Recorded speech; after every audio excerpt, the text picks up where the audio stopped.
사귀는 사이가 절대 아닙니다. 이건 정말 범죄에 불과한 상황이다 이렇게 보셔야 됩니다.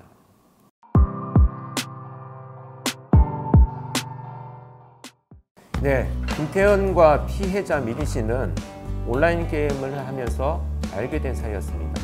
이런 관계 때문에 처음에 뭐 연인 관계다라는 추측성 보도가 나오긴 했습니다만 사실 미진 씨한테 김태현은 그 게임을 같이 하는 여러 지인들 중에 한 사람이었습니다. 특히 이제 다른 분들과 함께 김태현을 한 2번 정도 만났다 이렇게 조사가 되어 있는데요.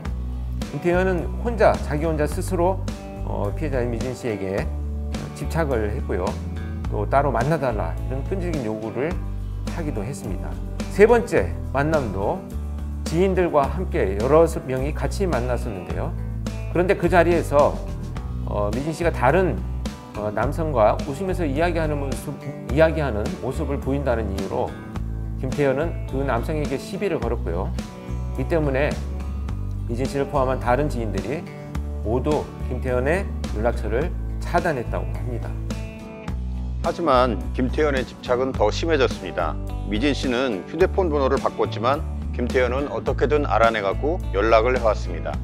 미진 씨가 전화를 계속 피하자 김태현은 미진 씨의 집 앞에서 8시간을 기다렸고 미진 씨는 어쩔 수 없이 김태현과 마주쳐야 했습니다.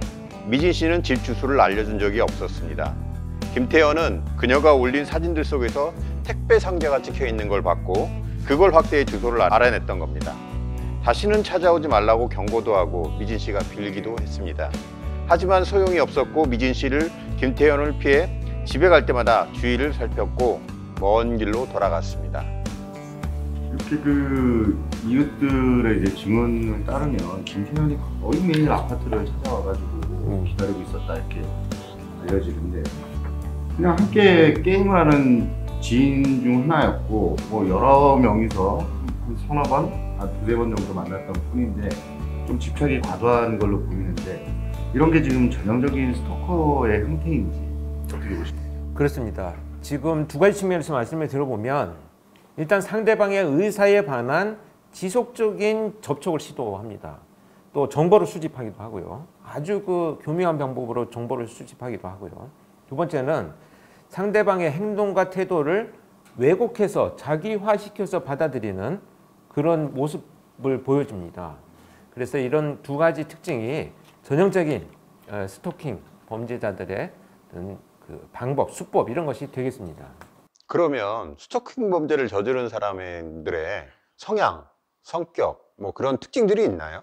이 스토킹 범죄가 그동안에 이렇게 그 중범죄로 처벌이 안 됐었잖아요. 결국은 사건이 벌어나면 그 형법상의 처벌로만 됐기 때문에 사실 스토킹 범죄를 저지르는 자들에 대한 집중적인 연구가 우리 한국에서는 없어요. 근데 외국은 이 유형에 따라서 어떤 그 특성을 갖고 있는지가 어느 정도 연구가 되어 있는데 우리나라는 아직까지는 없어요. 근데 다만 지금 범죄를 저지른 자들의 특징들을 몇 가지 살펴보면 첫 번째는 굉장히 자기중심적이고 지배적인 어떤 그 사고방식을 갖고 있습니다. 그 다음에 특히 소유욕이 굉장히 높아요. 아주 비이상적으로. 사람은 누구나 뭔가를 자기가 소유하고 싶고 사람들과 관계를 자기가 유지해 나가고 싶은 욕구를 갖게 되는데 이 소유욕이 아주 지나치다는 거고요. 특히 여러분들 그 스스로 자아에 대한 자기 관념, 그 다음에 자기 효능감이라는 게 있습니다. 자존감하고는 조금 차이가 있는데요. 자기 효능감이 굉장히 낮아요. 이 효능감은 쉽게 말씀드려서 내가 뭔가를 할 수 있다라고 하는 자기 자신감하고 좀 비슷하거든요. 근데 이 효능감, 자신감이 결국 낮다 보니까 내가 이런 계속된 시도를 통해서 실패하는 것이 자기 스스로 또 이 굉장히 수치스러운 이런 장면이 계속 반복이 된다는 거죠. 그래서 상대방의 의사는 그렇지 않음에도 불구하고 자기중심적인 생각, 그 다음에 자기 효능감에 대한 자기 만족감을 추구하는 이런 행위들이 결국은 아주 왜곡된 분노로 치환이 되거나 발전을 해나간다 이렇게 보면 될 것 같습니다.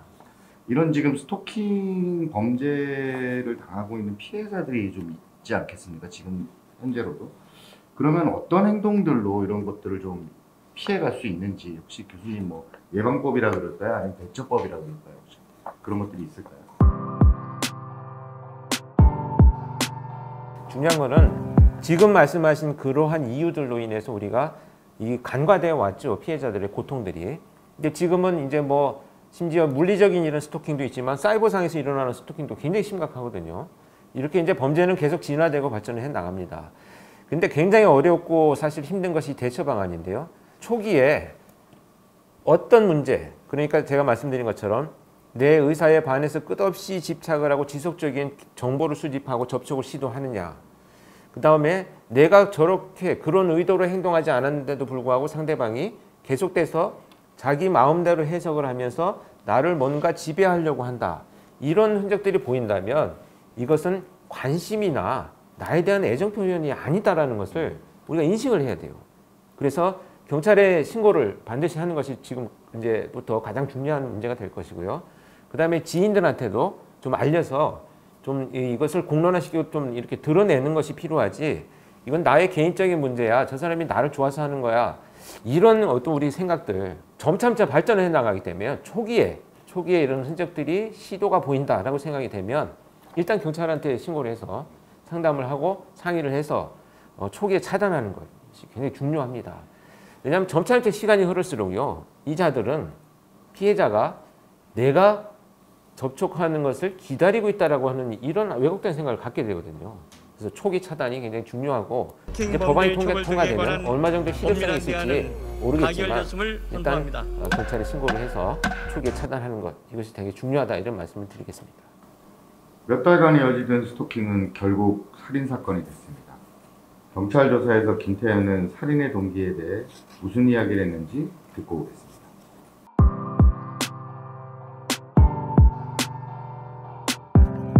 김태현은 범행 동기에 대해 이렇게 진술했습니다.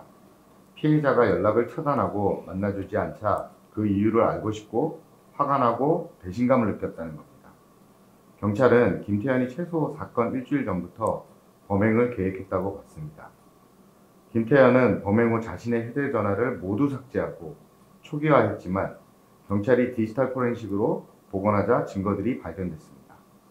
김태현이 휴대전화로 사람 빨리 죽이는 법, 급소 등을 검색한 기록이 있었던 겁니다. 김태현은 동네 슈퍼에서 범행 도구인 칼을 훔쳤습니다.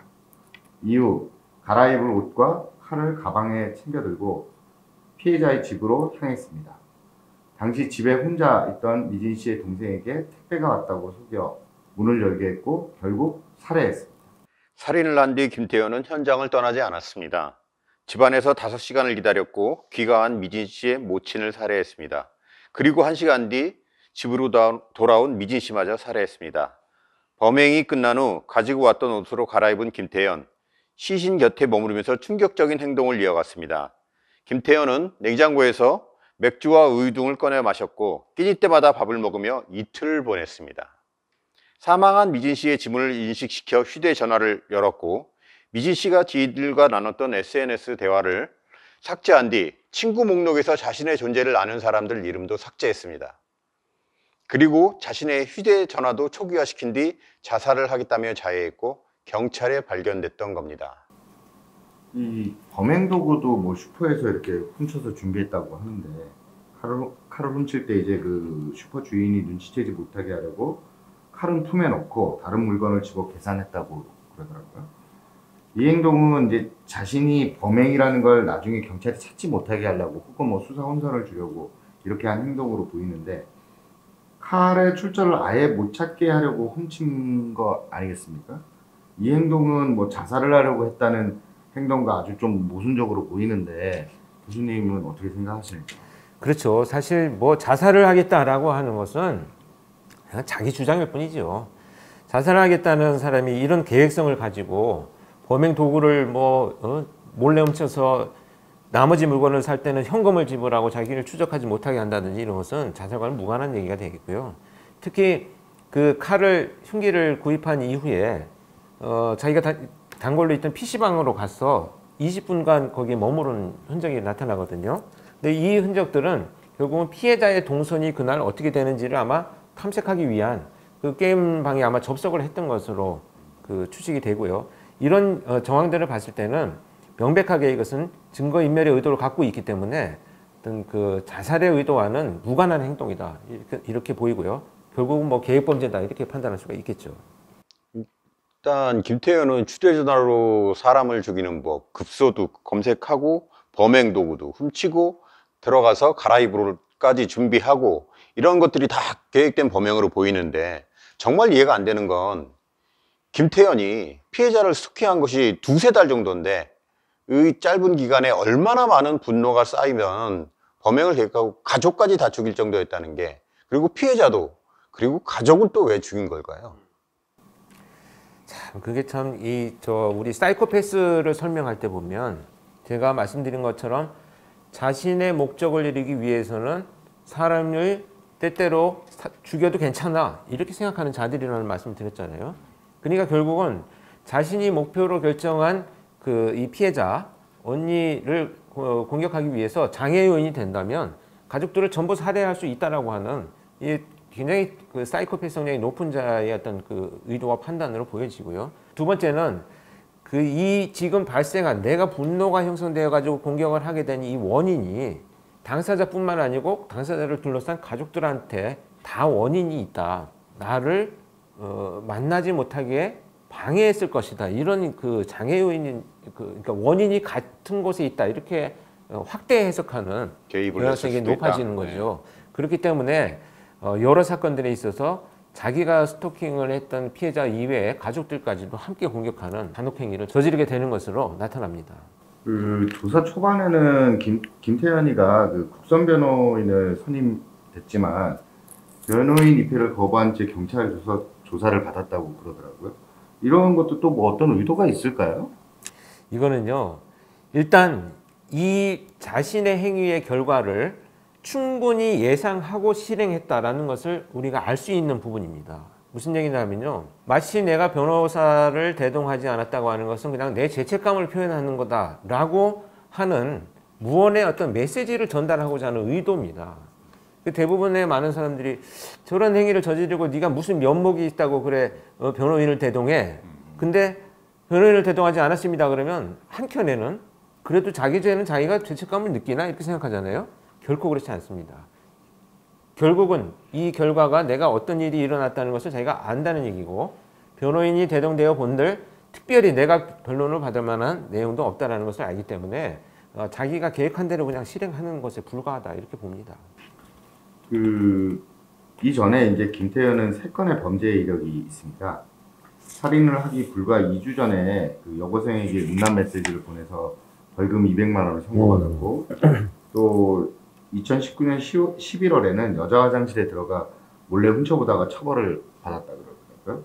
그리고 2020년도에는 공포심이나 불안감을 유발하는 문자나 영상을 상대방에게 반복적으로 전송해서 처벌을 받은 경력이 있다고 합니다. 그런데 범죄의 내용이 모두 스토킹의 전조 증상이라 그럴까요? 아니면은 무슨 훔쳐보기라든지 이런 것들을 좀 하고 있는 것 같은데, 이게 좀 스토킹과 뭐 연관이 있을 수 있을까요? 일단은 뭐 성적인 의미를 갖고 있는 범죄들이 계속 연이어서 나타났기 때문에 성과 관련된 아주 왜곡된 문제를 갖고 있는 범죄자 유형으로 보여지고요. 특히 자기보다 어리고 통제할 수 있는 사람들한테 끝없이 뭔가를 시도하는 흔적들을 본다면 어떤 자기가 갖고 있는 어떤 부족한 부분들을 약자들을 통해서 확인하고 또는 뭐 과시하고자 하는 이런 유형의 성범죄자로 이제 판단이 됩니다. 김태현에 대한 재판이 지금 진행 중에 있습니다. 어떤 형태로든지 감경이나 감형에 대한 이야기 없이 그에 상응하는 강력한 처벌을 받기를 간절히 바랍니다. 그리고 여기서 이 김태현 사건은 좀 마무리를 하고요. 다음 사건으로 넘어가 보겠습니다.